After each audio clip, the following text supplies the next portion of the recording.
Service has issued a flood warning until 7 o'clock tomorrow morning for Chambers, Harris, Liberty, and Montgomery counties. Numerous roads remain closed due to flooding. Low water crossings are inundated with water and may not be passable.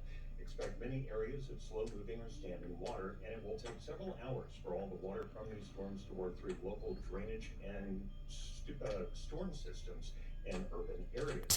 Some locations that will experience flooding include southern Conroe, Humboldt, Tomball, Liberty, Dayton, Kingwood, Spring, Aldine, Greater Greens Point, the Woodlands, Crosby, Oak Ridge North, Shenandoah, Splendora, Patton Village, Roman Forest, Wood Branch, Ames, and Hardin.